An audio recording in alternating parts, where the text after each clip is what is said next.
Hello there. Welcome everyone to another fun-filled adventure into the realms of evolutionary astrology with your host, Ryan Evans. Good day. Thanks for being here. We're going to be talking about a pretty charged topic.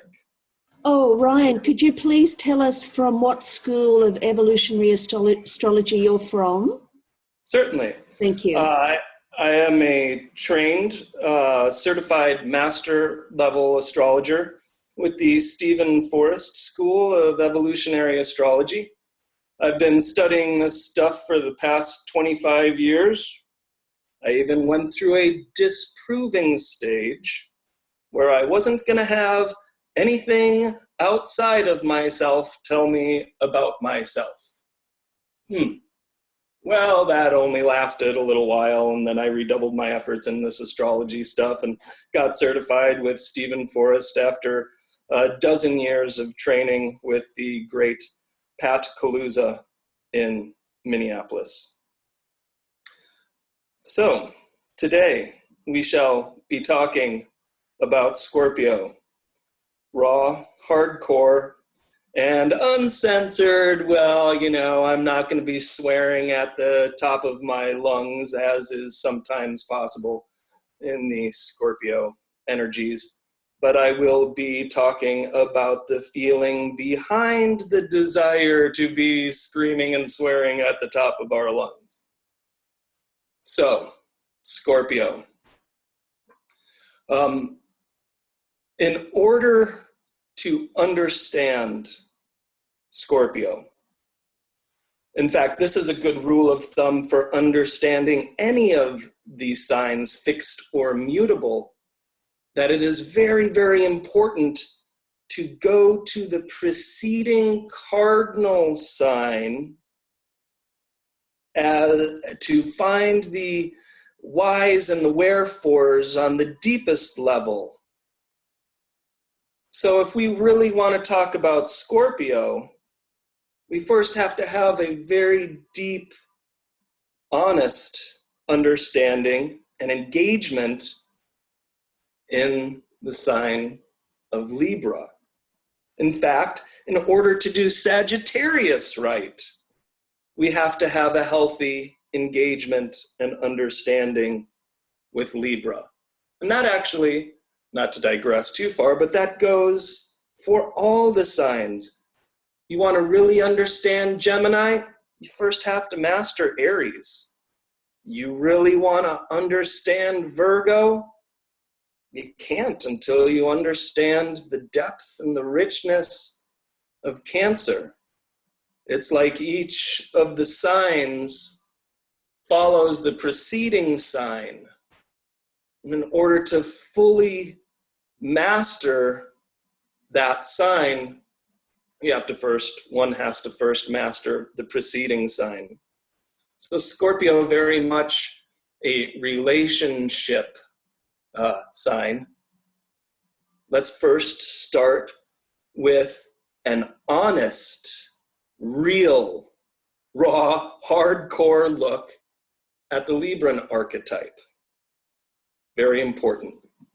So this is the way it's set up. Libra, the sign of the scales, right? We all know that. That's pretty obvious. The way I like to describe it, though, is this. It's one set of scales. And over here on one dish is me. And if we're talking relationship, over here on the other dish is you. Now, what we're going for in Libra, of course, is the harmony and the balance between those two what might be opposing forces. Here's me, here's you. How do we find the balance? Well, in order to do Libra right, we have to do Aries right. What's on my dish? Who am I? What is the totality of my being? What am I about? What do I want? What are my desires? What do I really need in this life? And so we enter Libra through Aries, in this realm of self-definition. I am 100 pounds of gold. Let's just say, we come up through some soul searching, we say, I'm 100 pounds of gold. And then, on the other dish, we have, say, relationship. Now maybe, despite all of our best efforts, maybe we have chosen a friend, ally, partner, or otherwise, who for all intents and purposes is 90 pounds of gold. Or for that matter, 110 pounds of gold. Well, there's a couple of things we can do. We can adjust the fulcrum at the center. Okay, well, we'll make some concessions, we'll do some diplomacy, all Libra words, in order to find that balance. Or, say the other thing on the other dish is 90 pounds of gold, and we're 100 pounds of gold. We can do something not really well advised.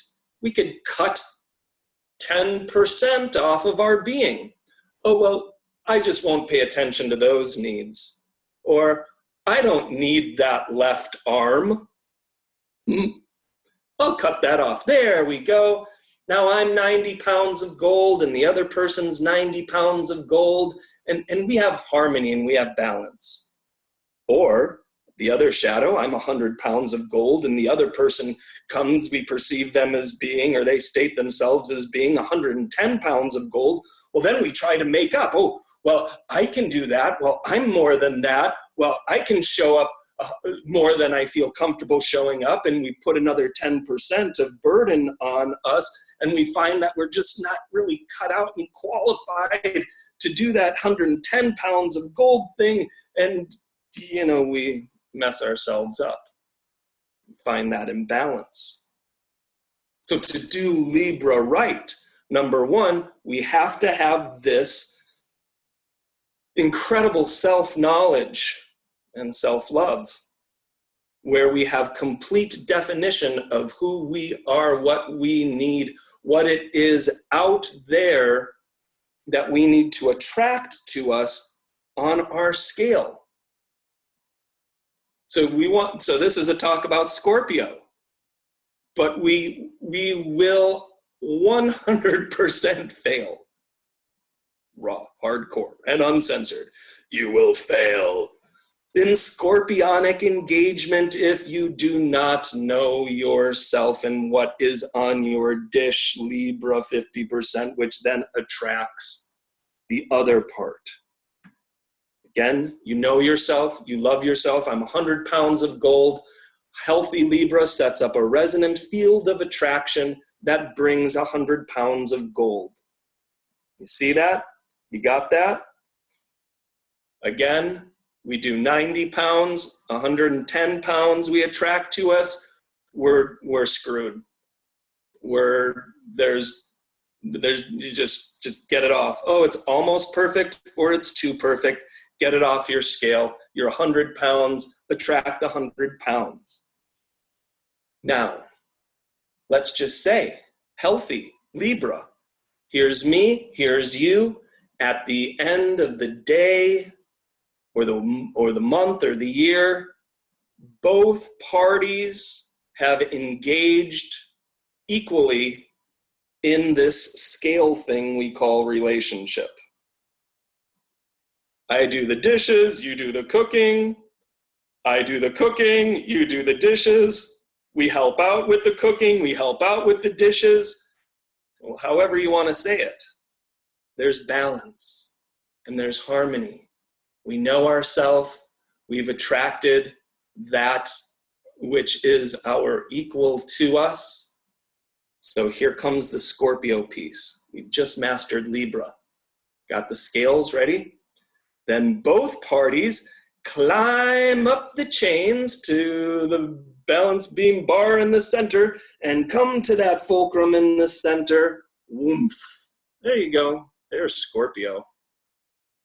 Libra, Scorpio. What happens when the two dishes entangle?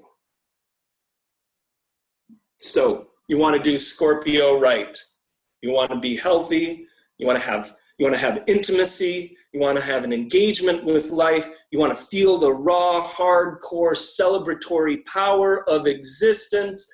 We cannot do that until we found that harmony and balance within first and brought that without. The two parties combine and form entanglement. Again, welcome to Scorpio. Entanglement. If there is one word for Scorpio.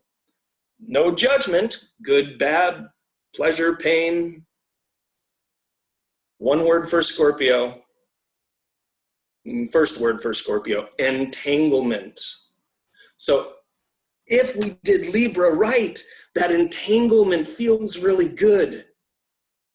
This is all of me. This is my pain. This is my joy. These are my fears. This is what I want for my bliss. And the other party says, this is what I want. And we have that Libran air intellectual understanding of, okay, boom. So the true power of intimacy, that first third of Scorpio, that intimacy, that rich, deep, delicious connection that we feel when we are raw with our partner. These are my fears. These are my fears. I see you for who you are. I see you for who you are. Wow, that's intimacy.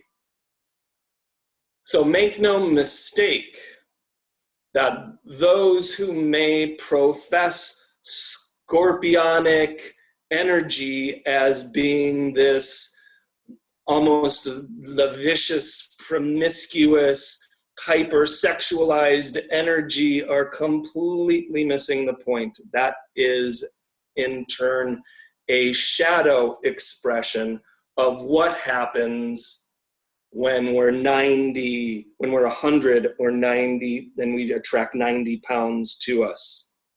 Then that part of us that is 10% more or 10% less than the other party has this desire to make up for or reduce something in the other person, and this entanglement starts to get this, what could have started off as a nice silky entanglement starts to grow barbs and claws, and we get into Scorpio without doing the healthy Libra right, and we find ourselves entangled.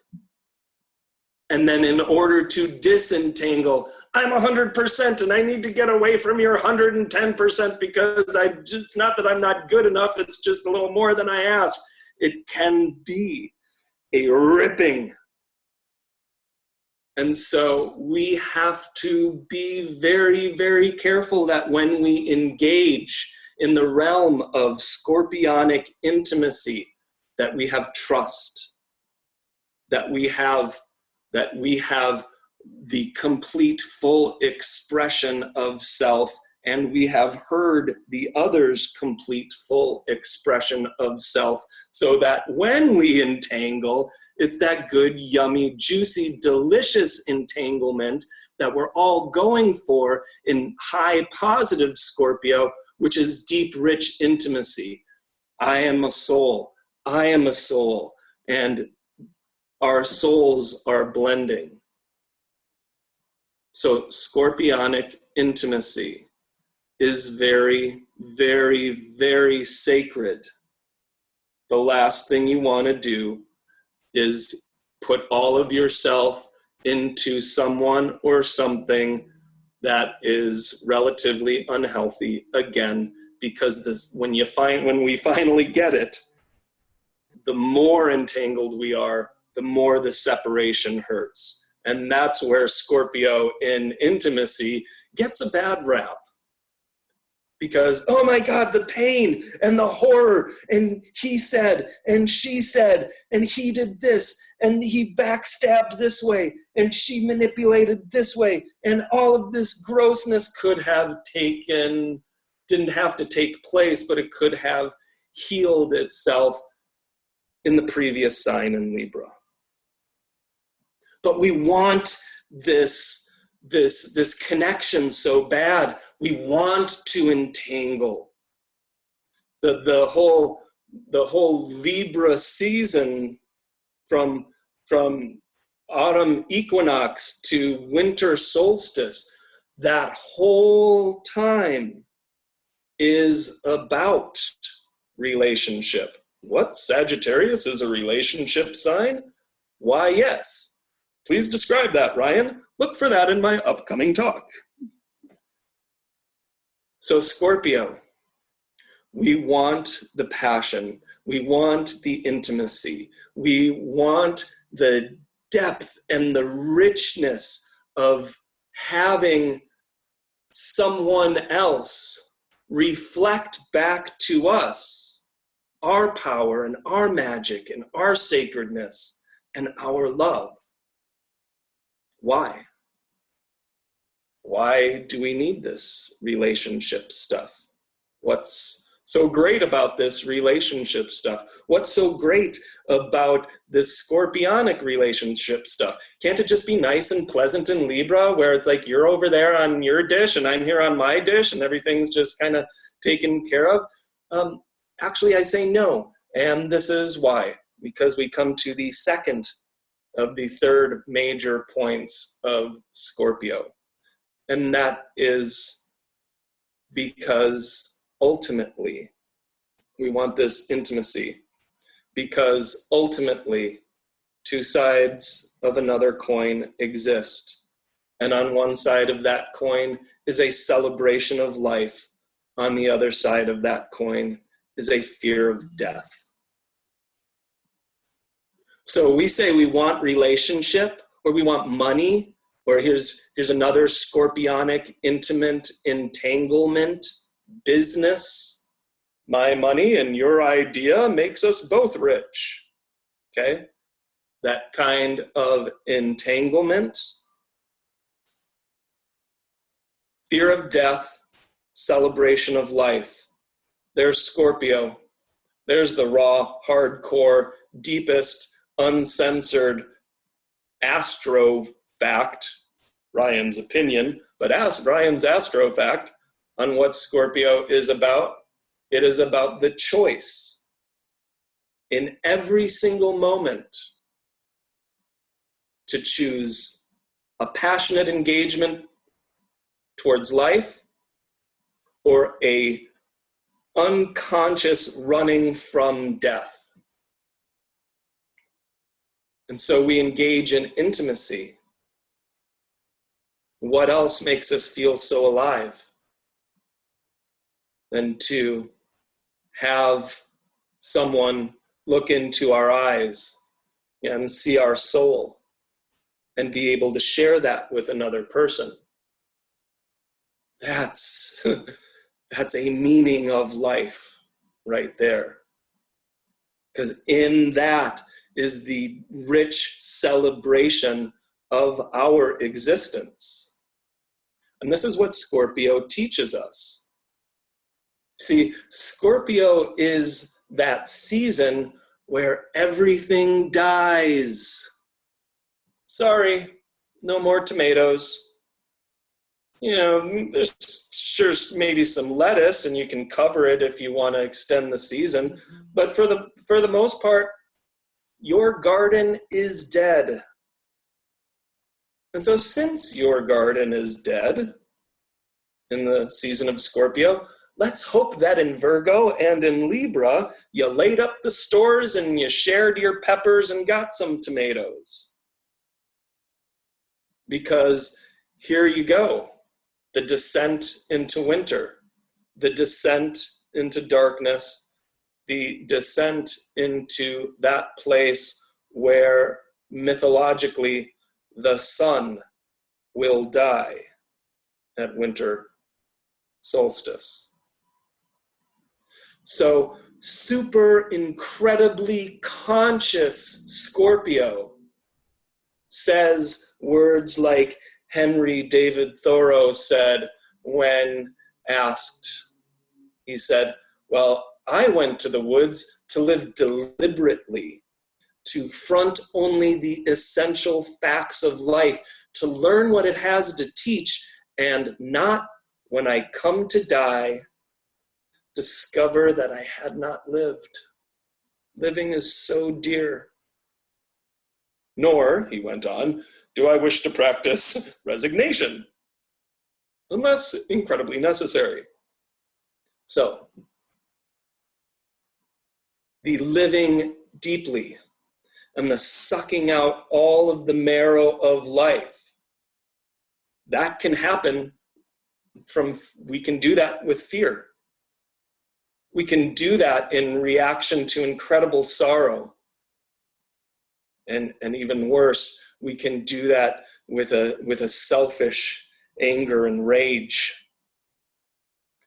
And so here we're looking at about the darkest place that we humans can go. We can be so incredibly afraid of death, and we can not have the consciousness to learn how to attain the wisdom of truly celebrating life. And we can find ourselves lost, bleak, a stark landscape, surrounded by ghosts and specters of a death that will inevitably find us. And from that shadow perspective, most of humans' avarice and greed and fear and manipulation, and just spout out the negative words, nightmare, trauma, etc., etc. I'm sure you can think of some. All those words come.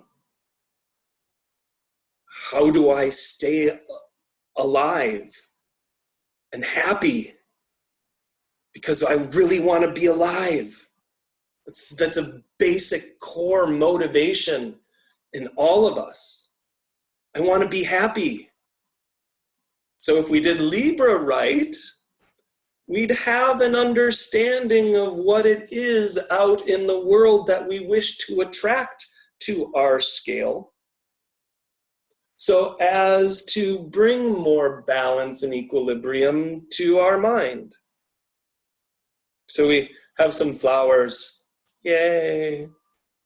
Flowers help us celebrate life. I have literally begun the death process of these flowers. I cut them from their plant. Yes, I did. And I'm proud of it. Why? Because for this moment and for the purposes of this talk, I have exalted them. Yes, the plant of the rose plant is still alive. The hibiscus plant is still alive. But this particular extension of the hibiscus,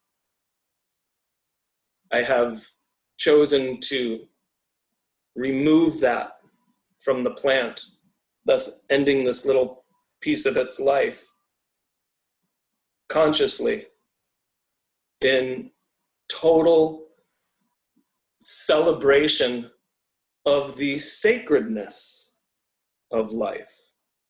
In fact, as a flower farmer over the last 25 years, I have literally killed hundreds of thousands of flowers.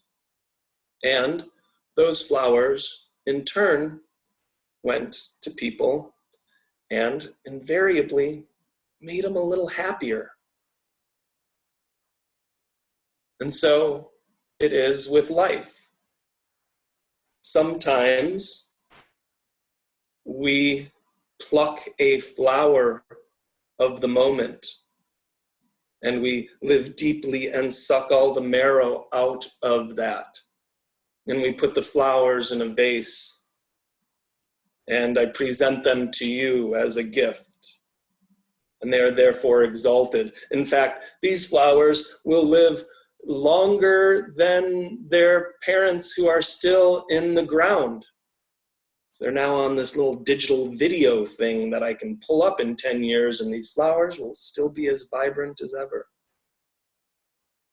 So what can we do in our life to exalt the sacredness of the beauty of each moment? So we do Scorpio right. We're saying amidst the death, amidst the specter of death, amidst the fear, amidst the pain I have experienced in life, amidst the horror or the shadows or the manipulation or the darknesses or the things I have seen in the world that are scary. What is it about this moment that is sacred? And then we come upon a flower and we see that, you know, this flower, even if I didn't pick it, it's still gonna die. It's still gonna fade. So every moment will eventually die and fade. So again, how can we live deeply and suck out all the marrow of each and every moment? Psychologist Fritz Perls said, consciousness is curative. I thought that was a very scorpionic phrase. Consciousness is curative. It doesn't say that, you know, saying positive affirmation, surrounding yourself with pretty things all the time and never getting into an argument and never, you know, reacting out of fear is curative. No, he doesn't say that. He says consciousness is curative.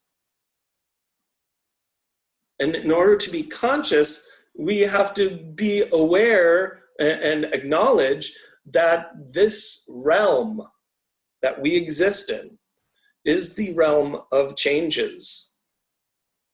Angels in that dimension, let's just say they're on consta love. They're constantly blissed. That's the, in my opinion, the definition of angelic energy. I'm on 100% full love all the time. I'm an angel. But we humans don't get to experience that all the time, every minute. In fact, in this realm, due to things like natural law, things like gravity, you know, we lean too far off of a cliff, and that has some negative repercussions. We could fall and die. There is pain in this world. There is fear, there is sorrow, and there is anger in all of its various forms. So consciousness being curative, we must be aware of both the beauty and the pain, the desire to celebrate life and our natural instinctive fear of death, to integrate them. To integrate, saying, like in terms of intimacy, oh my God, I love you, and I love you for this sacred moment, as opposed to the flip side of that, oh my God, I fear death, so I need to gobble you up right now. Ah.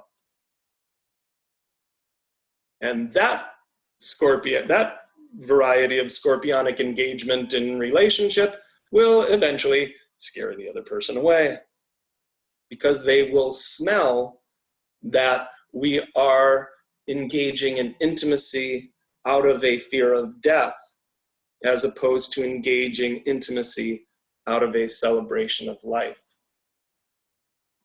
So this engagement with the celebration of life, Scorpio done right, and the consciousness of the two sides of the mortality coin. That is curative, which leads to the third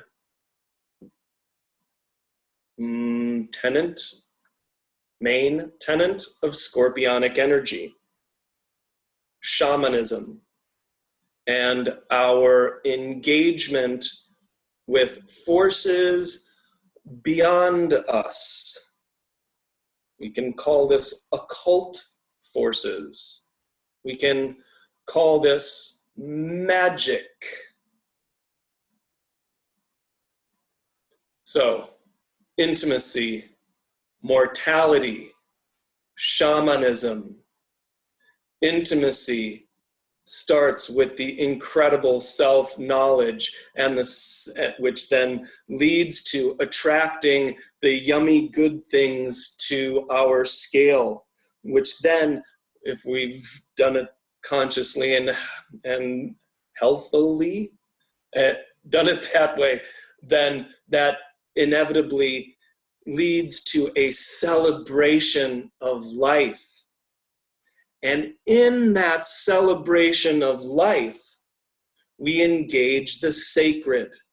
And the sacred is that realm of forces beyond us, that those occult forces, those shamanistic forces that we can tap into when we are in that incredibly conscious place of self-knowledge, of engagement with the world, of engagement with life, and seeing the sacredness in us and around us. Then that intimacy piece does not have to be a physical human being. That intimacy piece doesn't have to be a business negotiation.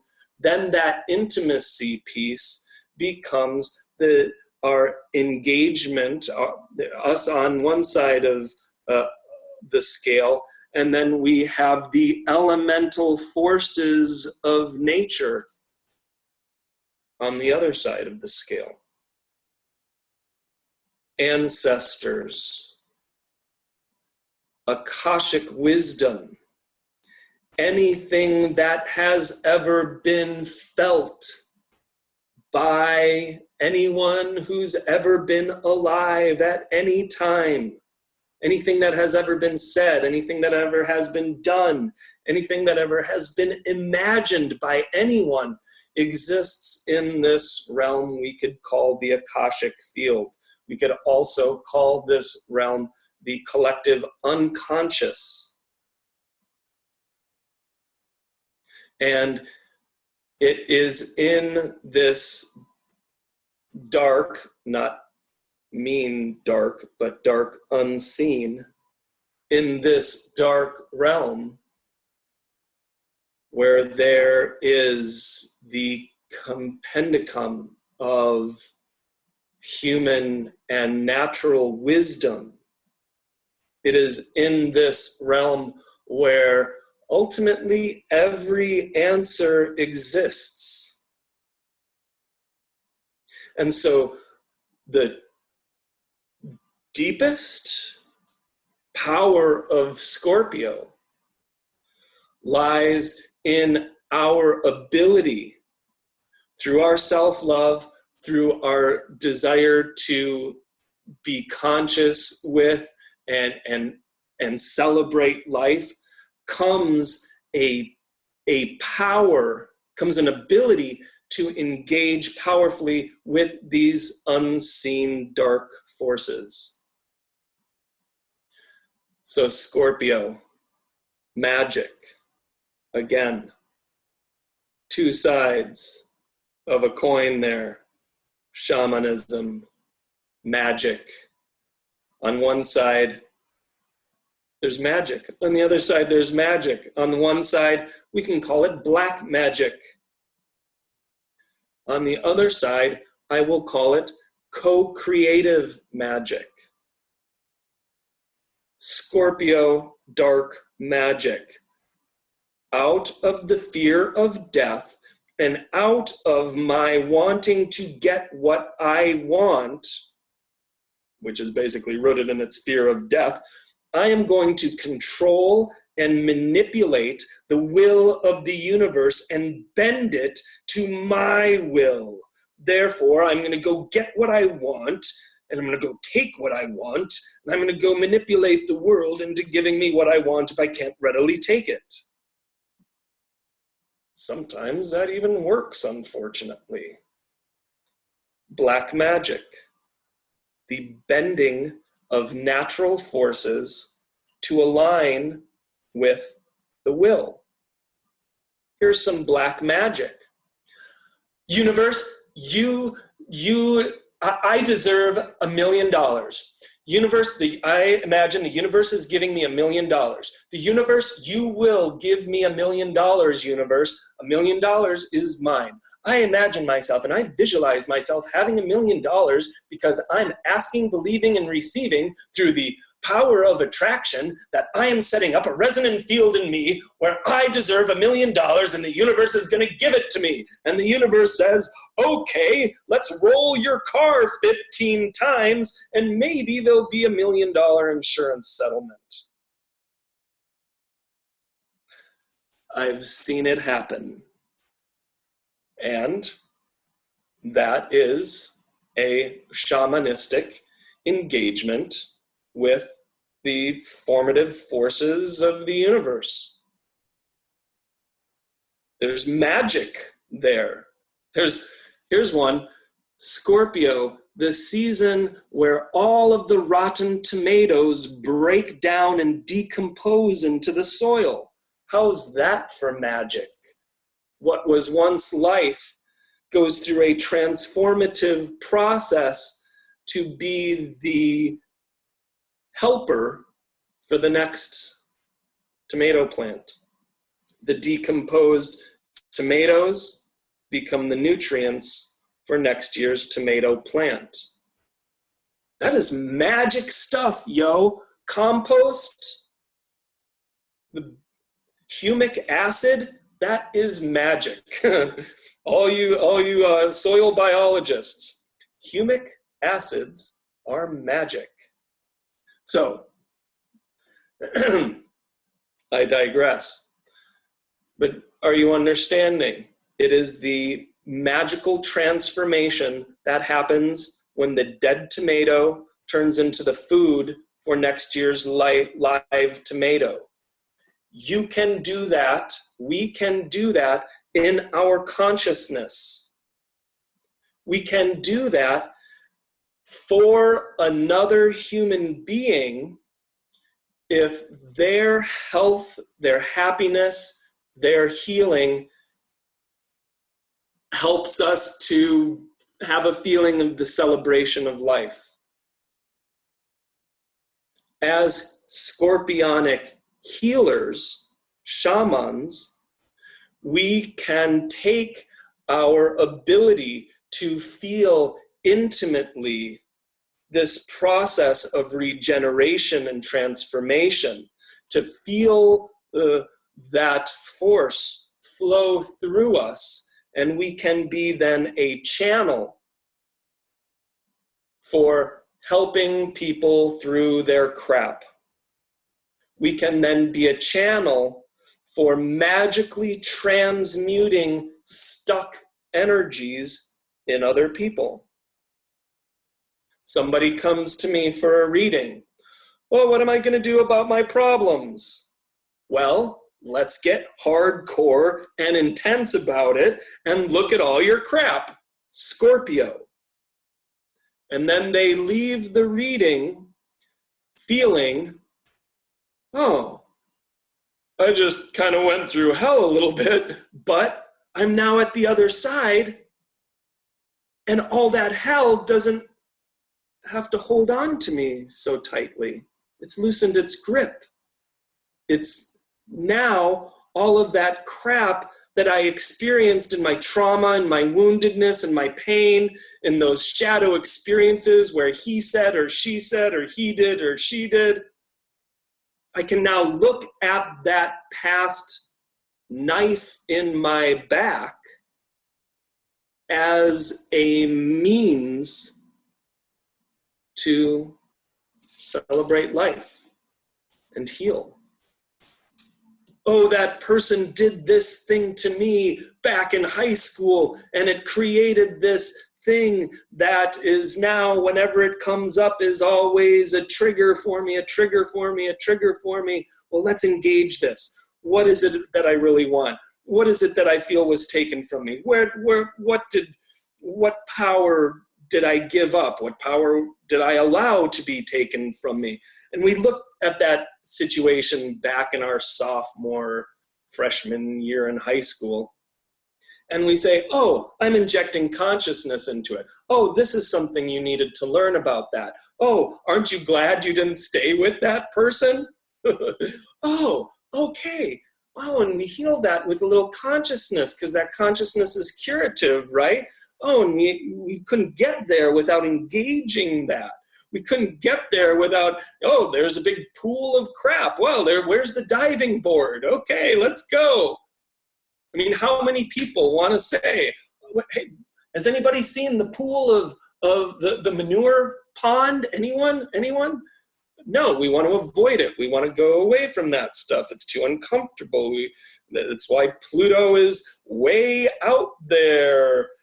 Beyond Neptune, as far away from us as we can put it, because all that stuff is too charged or too intense to deal with. But when we engage it, when we stare into the eyes of the dragon and not allow ourselves to be transfixed by it. Oh, there's my wound. Oh, there's my pain. Oh, there's my wound. Oh, there's my pain. But we instead say, I'm feeling woundedness. I'm feeling pain. Where's my sword? Then it's like you puncture the dragon with the sword of consciousness, and poof, the dragon turns into little butterflies. It's awfully simplistic. But that's shamanism. Here's another view of shamanism. We have our dish, right, in Libra, which we carry into Scorpio and Sagittarius, by the way.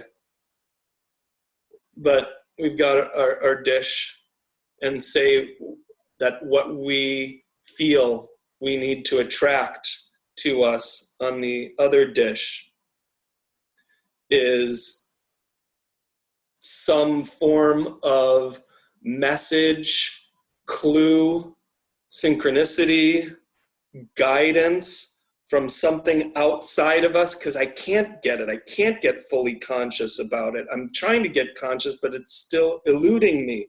So like any relationship sign, we need help.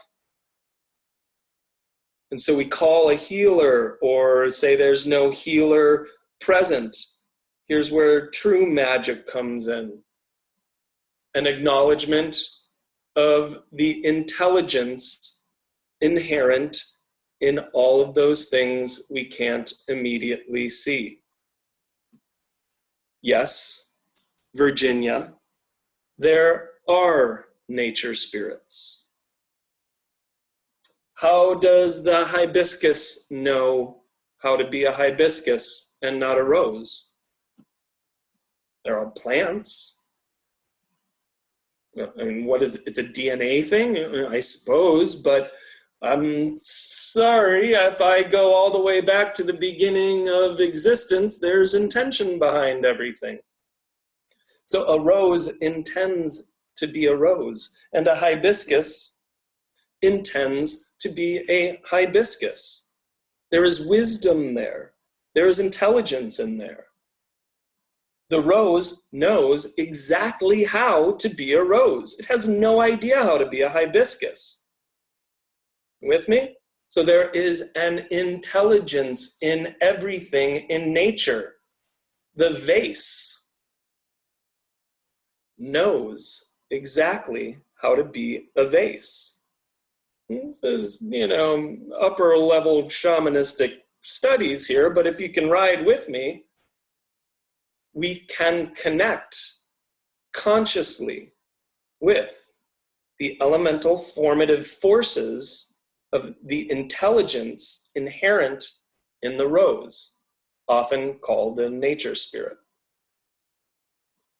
How does that happen? Well, you'll just have to attend my lectures on how to actually consciously connect with the elemental forces of nature, due up sometime next summer. In the meantime, suffice it to just say, desire. We have to have a desire to connect. And we can do such kinesiologically. Those who are familiar with muscle testing know strong and weak. Am I connected to the overlighting deva of nature? Not right now, because I haven't expressed a particular desire to connect with the overlighting deva of nature in this moment.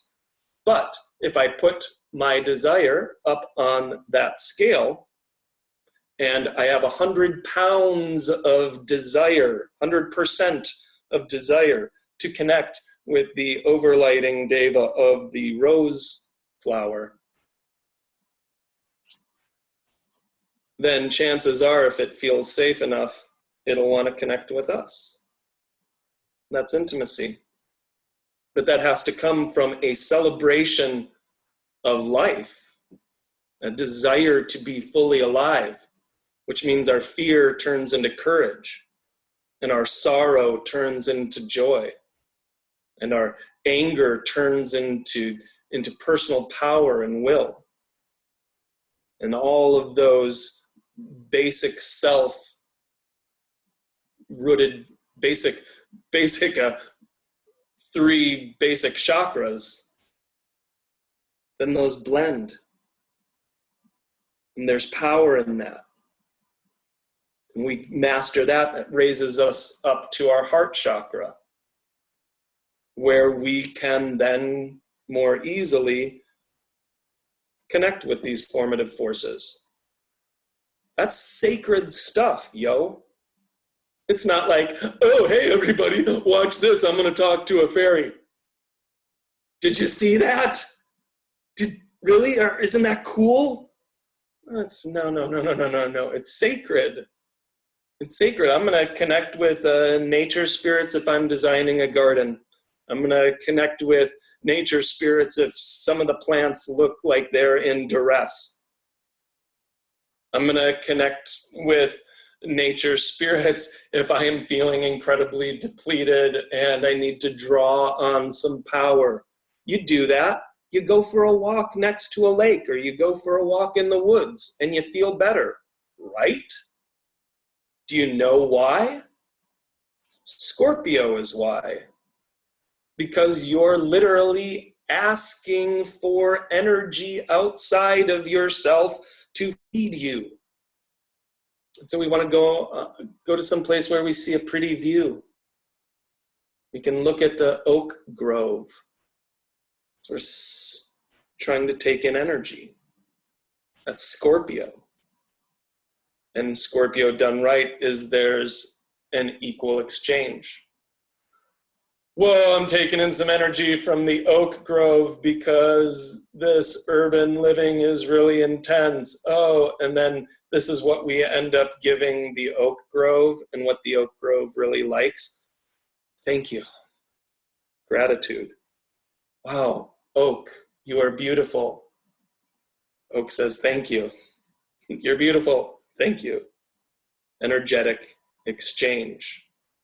Scorpio. So that shamanism, that powerful place of Scorpio, yeah.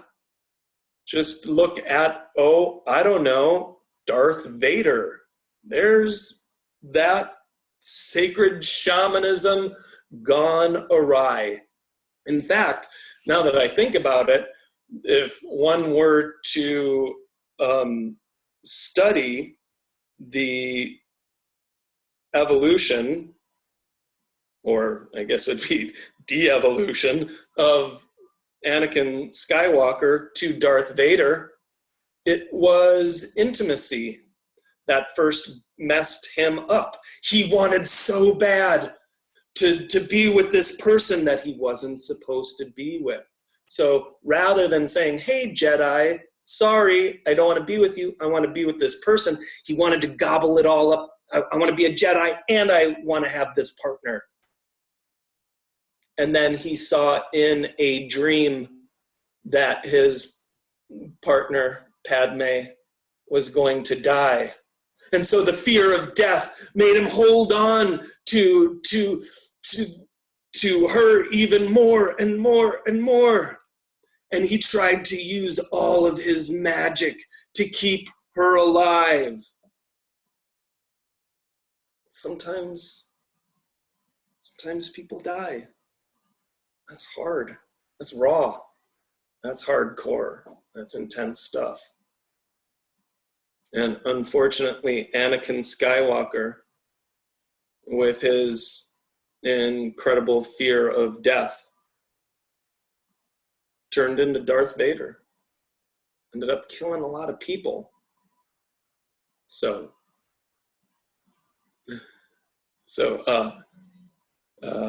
tying a bow on this little talk, don't be like Darth Vader. Be more like Luke Skywalker, where you gotta go through the fear, and you gotta go through the pain, you gotta go through the sorrow and the anger, you gotta go through the fear of death and engage it, remembering that what we want is really to be alive and to celebrate life. And we want intimacy, we want relationship, we want business entanglement, we want delicious passion. That starts with incredible self-love and not making any concessions regarding all of that. So Scorpio, intimacy, mortality, shamanism. That if we do the Scorpio path right, it starts with this incredible self-knowledge, incredible desire for peace and love and beauty, birthed in Libra, made real in Scorpio because of the engagement with the shadow element of existence. But we thank the shadow, because without those dead tomatoes, without those decaying leaves, there'd be no humic acids, which is the foundation for soil health, which is the foundation for plant health, which is the foundation for our existence. So, Scorpio done right, you throw all your crap into the compost, and you keep your compost at an appropriate moisture level, appropriate air level, and keep it turned. So, I could probably talk for another 10 hours on Scorpio. So, but I think that in the last 5 minutes here, I'd love to open it up to any questions, because Lord knows there's probably a lot of them. So, yes. Moderators, do your thing. Okay, Ryan. Okay, Scorpio wants a sacred connection. They want that entanglement. Yet, a Scorpio friend of mine is complaining that she has too many people kind of hanging off of her because she's very charismatic.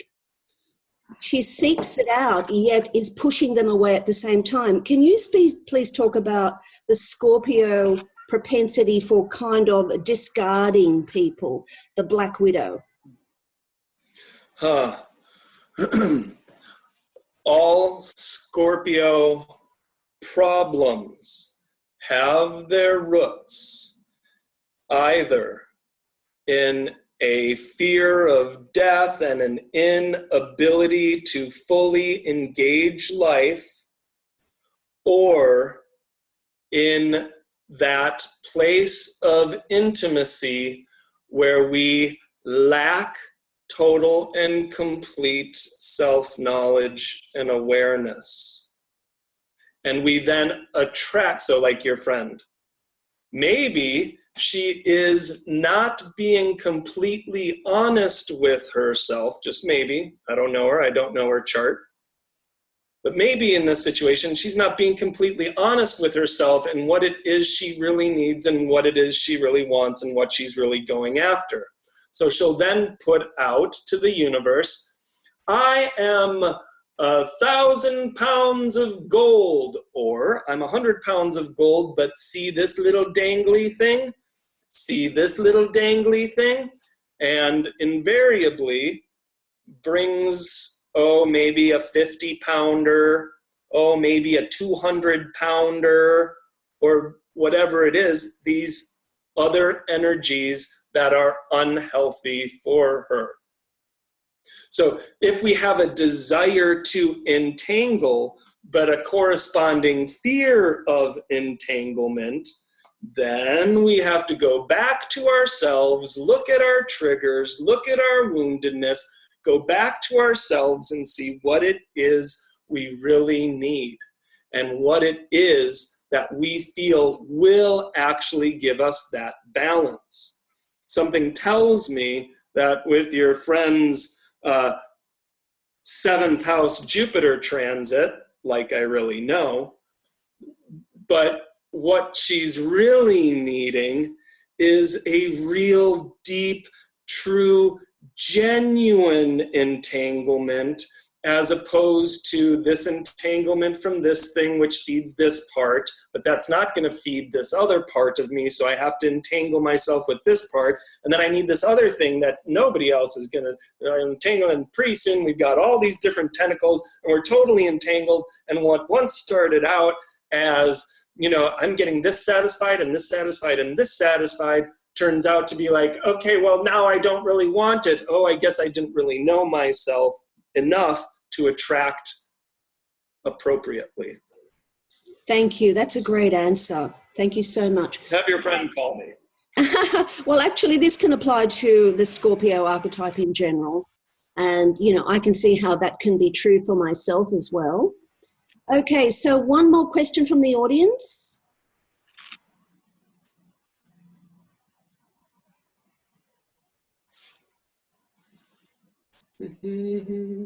Or we can take some comments on how you felt about Ryan's meeting today.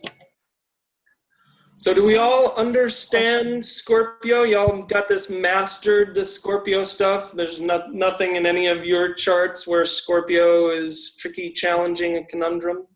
I have, sorry, if you can hear me. Yes, I can hear you.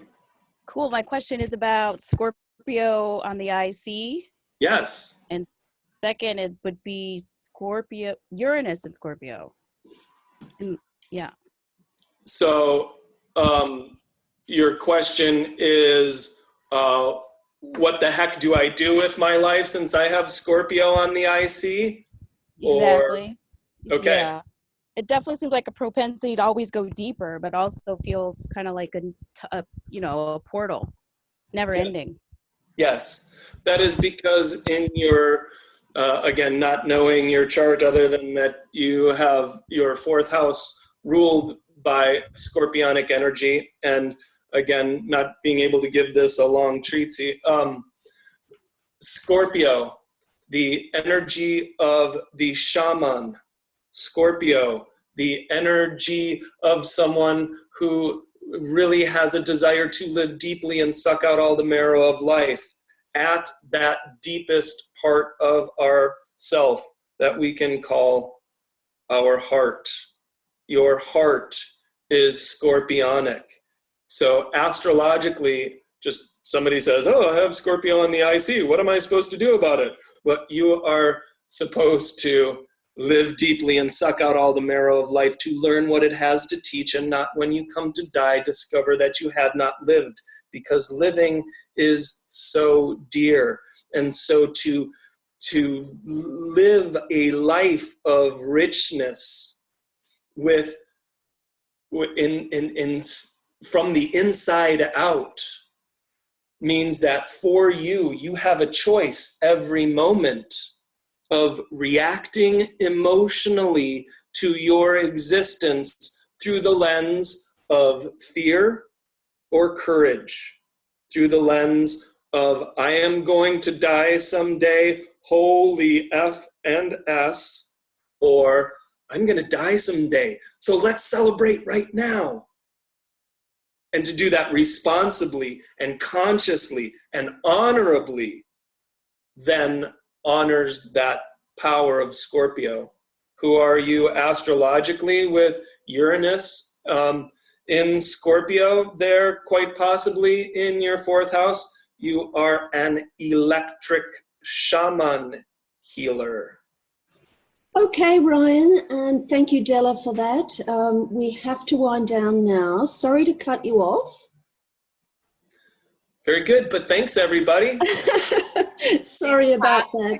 We have, the next meeting has about, 15 people going, volunteers and things, so we have to get ready for that. Wendy, yes, go ahead, Wendy. Oh, just to say, Ryan, that was fantastic. I listened to almost everything except for one part, and I can't wait to go back and listen to it. So maybe we'll have questions on the discussion, on the Facebook piece or something. That sounds great, and I will also encourage everyone who's interested in knowing Scorpio more deeply in their charts to feel free to check out my website, ryanevansastrology.com, and book a reading. That's what Excellent. I like. Thank you so much. Would you all please thank Ryan Evans, everyone? Really enjoyed that, Ryan. Thank you. Thank you. Thank you. Thank you, Ryan. Loved it. Thank you. All right, till next time. Okay, bye. Bye now.